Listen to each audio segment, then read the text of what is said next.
안녕하십니까. 단국대 사학과의 김문식 교수입니다. 오늘은 조선시대 국왕의 민원 해결에 대해서 말씀드리겠습니다.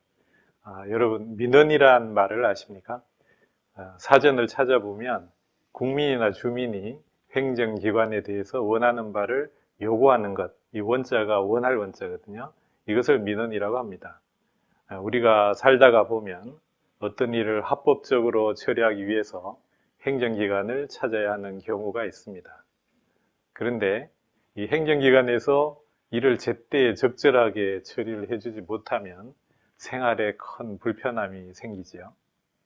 그리고 계속해서 민원 처리가 늦어지다 보면 행정기관을 원망하는 민원, 이때 원자는 원망할 원자입니다. 이 민원이 쌓이게 되고 또 그 불만이 계속해서 쌓이게 되면 그것이 폭발하게 되면 장차 국가의 존립을 위협하는 그런 밀란이 일어날 수도 있습니다. 따라서 행정기관에서는 국민이나 주민들의 민원을 제때에 적절하게 처리해 주려는 그런 노력이 필요합니다. 현재 대한민국 정부에서는 국민신문고라는 것을 설치해서 1년 365일 매일같이 민원을 신청받고 또 공무원의 부정부패 신고를 받고 있습니다. 이것을 처리하는 기관은 세종시에 있는 국민권익위원회에서 하는 일인데요. 민원인이 컴퓨터로 민원을 신청을 하고 또 컴퓨터를 통해서 그 자기가 신청한 민원이 어떤 식으로 처리되는지 그 결과를 지켜볼 수가 있습니다.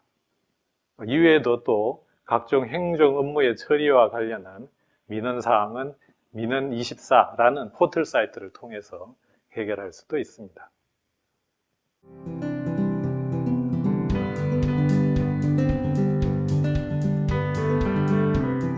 조선시대로 한번 가보겠습니다. 조선시대에는 국왕이 직접 나서서 국민들의 민원사항을 처리해주는 제도가 있었습니다.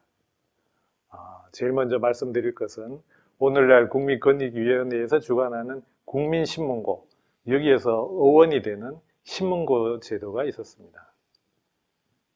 신문고는 조선 태종이 즉위한 직후에 처음으로 설치가 되게 되고요. 또 억울한 사정이 있는 민원인이 의검부의 당직실에 있는 신문고에 북을 친 후에 민원을 접수시키는 방식이었습니다. 이렇게 신문고를 통해서 접수된 민원은 국왕에게 보고가 되고 처리 명령이 내려지게 되는데 국왕의 명령이 내려지고 나서 5일 안에 담당 관리가 그 처리 결과를 보고해야 했습니다. 신문고로 접수된 민원은 매우 빠르게 처리가 되었던 것이죠. 그러나 이 신문고를 칠 수 있는 사안은 매우 제한이 되어 있었고 또 신문고가 궁중에 설치되어 있었고 지방에서 만약에 민원을 접수하려고 하면 이 지방간을 거쳐서 서울로 올라와야 되기 때문에 상당히 여러 단계를 거쳐야 한다는 그런 문제점이 있었습니다. 조선 후기에 시행되었던 상언과 격쟁은 이러한 민원을 더욱 효과적으로 해결할 수 있는 제도였습니다. 2017년 9월에 서울시, 수원시, 화성시 이 3개 시가 공동으로 정조대왕 능행차를 제안한 바 있습니다. 이 행사는 1795년에 정조임금께서 지금의 화성시에 부친의 묘소를 조성하고 매년 이곳을 방문하던 행차를 제안한 것입니다. 그런데 정조대왕의 능행에서도 상언과 격쟁이 제한이 되었습니다. 그러면 상언과 격쟁은 무엇일까요? 상언이란 윗상자 말씀원자, 이 민원인이 민원사항을 글로 써서 국왕에게 올리는 것을 말합니다. 글을 쓴다는 것은 양반 이상 사대부들이 가능한 것이겠죠. 그 다음에 격쟁이란 것은 민원인이 국왕의 행차길에 징이나 괭과리 같은 것을 쳐서 억울함을 호소하는 것을 말합니다. 이것은 평민 이하에서 가능한 일이었습니다. 이들은 민원을 접수하고 3일 안에 국왕에게 보고를 하는 것은 같았습니다. 상언이나 격쟁이나 다 3일 안에 국왕에게 보고를 했습니다. 그러나 처리 절차는 달랐습니다. 상언은 국왕의 비서실인 승정원에서 문서를 접수하고 또 담당하는 승지가 국왕에게 바로 보고를 하는 방식으로 처리를 했습니다. 격쟁은 병조에서 국왕의 행차를 방해한 민원인에게 약간의 형벌을 가하고 그런 다음에 민원인이 민원사항을 이야기를 하면 그것을 이제 문서화하게 됩니다. 그리고 그 문서는 형조를 통해서 국왕에게 보고가 되었습니다. 상언과 격쟁이라는 제도는 16세기에 만들어졌습니다만 조선 후기에 들어와서 더욱 활성화되었습니다. 상언과 격쟁을 올릴 수 있는 사람이 크게 늘어나고 또 국왕이 교회에 행차했을 때도 상언과 격쟁을 할 수 있게 확대했고 또 아주 제한된 사람만 할 수 있던 것을 백성들의 일반적인 살림살이에서 일어날 수 있는 모든 민원을 올릴 수 있게 처리를 했습니다. 또 조선 후기의 국왕들은 궁궐 밖으로 나와서 경기도 일대에 흩어져 있는 능행을 가는 횟수가 점점 늘어났습니다. 따라서 민원인들이 국왕의 행차길에 상언과 격쟁을 접수할 수 있는 기회도 크게 늘어납니다. 조선의 국왕은 능행차를 통해서 경기도 일대에 거주하는 백성들의 살림살이, 또 농사 형편 이런 것을 직접 살필 수가 있었고 이 능행을 마치고 나서 돌아오는 길에는 백성들이 올리는 상언과 격쟁을 접수해서 이것을 즉시 처리함으로써 백성들로부터 큰 지지를 받았습니다. 그러면 정조가 능행길에 접수한 상언과 격쟁을 처리하는 방식을 구체적으로 살펴보도록 하겠습니다. 오늘 두 가지 사례를 소개를 할 텐데요. 첫 번째 사례는 1798년 8월에 거제도에 살던 유생인 성홍도라는 사람이 서울에 올라와서 올린 상언이 되겠습니다. 당시에 정조는 지금의 고양시에 있는 수호릉이라는 것을 방문하고 돌아오는 길에 상언을 접수하기 시작했습니다. 이날 접수된 상언이 41건이었는데요. 이 상언을 바로 다음날 한꺼번에 정조가 처리를 하게 됩니다. 그리고 여기에는 성흥도 등이 올린 상언도 포함이 되어 있었습니다. 상언을 비변사에서 국왕에게 보고를 했는데요. 비변사 관리가 정조에게 성흥도의 상언 내용을 요약해서 보고를 하고 신하들과 의논이 시작되었습니다. 비변사에서 건의한 바는 이 사안은 경상도의 일이고 또 거제도라는 곳에서 일어난 일이기 때문에 실제로 어떤 일이 벌어졌는지를 경상도 감사에게 조사를 해가지고 그 사람의 보고를 받은 후에 처리 방안을 확정짓자고 요청을 합니다. 정조는 그 요청이 합당하다고 생각하고 경상감사에게 거제도 상황을 조사하라고 명령을 내립니다. 거제도에서 이 명령에 대한 보고가 올라온 것은 3개월이 지났어 있습니다. 11월 말에 자의정으로 있던 사람이 경상감사에 보고한 내용을 가지고 국왕에게 와서 보고를 합니다. 경상감사의 내용인즉 통영과 거제도 사이에 있었던 논쟁인데요. 거제도에 사는 주민들이 국가에 바치는 세금을 마련하기 위해서 주민들이 공동으로 비용을 내어가지고 통영 가까이에 의장을 구입을 해놓고 여기서 나오는 물품을 가지고 국가에 세금을 내려고 조치를 했었습니다. 근데 통영 지역으로 온 통영의 지방관이 이 가까이에 있는 의장을 몰수를 해서 통영으로 소속을 시키면서 거제도 주민은 세금을 낼 의장이 없어졌던 것이 문제였습니다.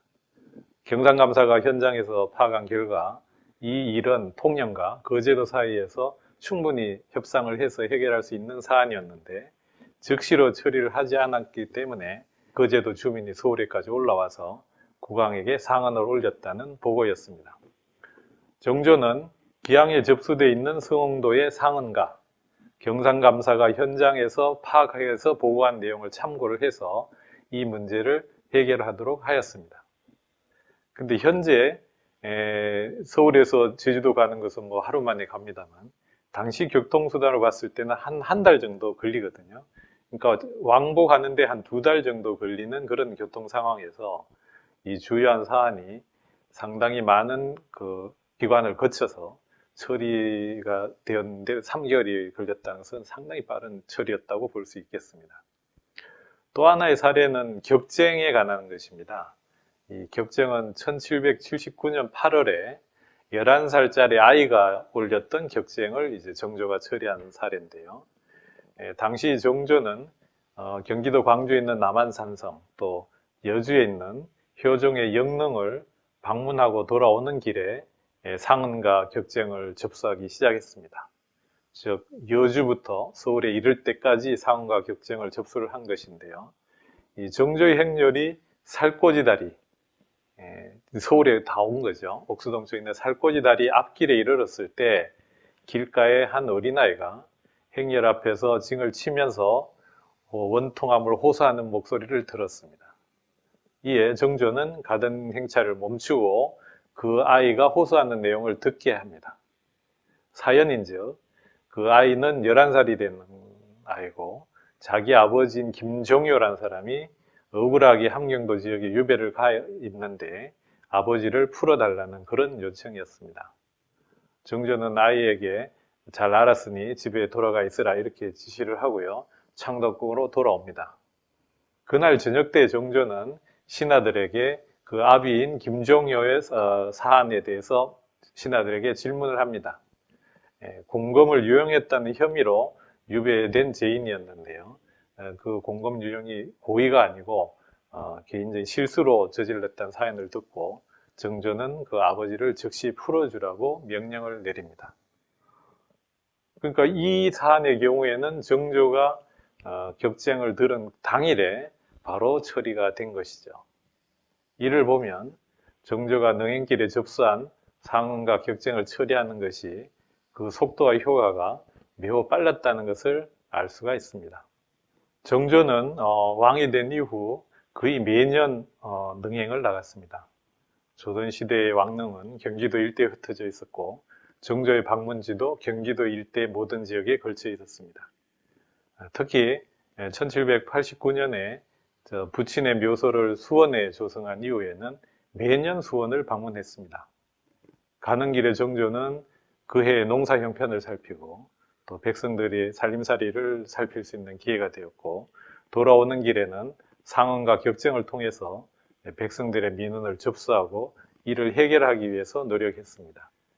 정조가 25년 동안 국왕으로 있었는데요. 그동안 이런 방식으로 접수해서 처리한 상언과 격쟁의 건수가 4,000건 정도 됩니다. 그리고 이 접수된 상언과 격쟁의 내용, 그 다음에 거기에 대한 국왕의 처리 사항을 일성록이라는 기록을 통해서 전부 기록해 두었습니다. 일성록은 지금 현재 세계 기록유산으로 지정이 되어 있는데요. 원래 정조의 일기로부터 시작을 했습니다만 나중에는 규장각에 있는 관리들이 국왕을 대신해서 작성하는 일기가 됩니다. 그래서 국왕의 일거수일투족을 다 기록했다는 그런 기록의 효과도 있지만 지금 말씀드린 대로 국왕이 백성들의 민원을 접수하고 그것을 어떤 방식으로 처리했는가를 보여주는 그런 기록을 4,000건이나 담고 있다는 점에서도 훌륭한 기록이라는 것을 알 수가 있습니다. 오늘날 대한민국 정부는 국민들의 민원을 파악하고 해결하기 위해서 많은 노력을 하고 있습니다. 서두에 말씀드린 대로 국민신문고라는 사이트를 두고 계속해서 민원을 접수하고 공무원들의 부정부패 사항까지도 신고 접수를 받고 있습니다. 그리고 신고가 접수된 이후에는 그것이 어떻게 처리되는지를 역시 사이트를 통해서 확인할 수가 있습니다. 그런데 이런 상황에서 조선시대에 최고 지도자였던 국왕이 직접 행차길에 나서서 백성들을 만나고 그들의 살림살이를 살펴보고 또 그들과 만나서 대화를 하면서 민원을 청취하고 또 대화를 나누지 못한 사항은 문서화해서 상언이나 격쟁이라는 방식으로 접수를 합니다. 그리고 접수된 민원을 국왕이 그 이후에 직접 해결하기 위해서 노력을 하게 됩니다. 오늘날 정부기관에 접수된 민원을 각각의 기관에서 처리하는 방식도 효과적이긴 하겠습니다만 당시 국가의 최고 지도자인 국왕이 직접 이 사안을 듣고 또 거기에 대한 해결 방안을 지시하게 되면 그 지방 공무원들의 처리 속도는 놀랄 정도로 빨리 처리가 되는 것이죠. 그리고 그렇게 된 처리 건수가 지금 현재 기록으로 남아있는 것이 4,000건만 된다고 생각을 해보면 엄청난 양의 그 민원 처리량이 남아있는 것입니다. 그 국민의 생명과 재산을 보호하고 생활에 불편함이 없도록 조치하는 것은 예나 지금이나 정부의 가장 기본적인 업무라 할 수 있습니다. 이런 상황에서 국민신문고 제도에서 보듯 또 이 신문고라는 이름이 태종 때 이후로 민원을 접수해서 처리하는 방식에서 연연한 것이고, 또 나아가서 조선 후기에는 국왕이 직접 나서서 상원과 격쟁을 접수하고 그것을 보고를 받은 후에 해결 방안을 구체적으로 지시하는 이런 모습에서 이 백성들의 민원을 파악하고 해결하기 위한 노력을 알 수가 있습니다. 오늘날 관점에서 본다면 이러한 조선시대 국왕들의 민원을 해결하기 위한 노력들을 재검토하고 또 그들의 방안에서 바람직한 모습을 재발견할 필요가 있다고 생각합니다. 감사합니다.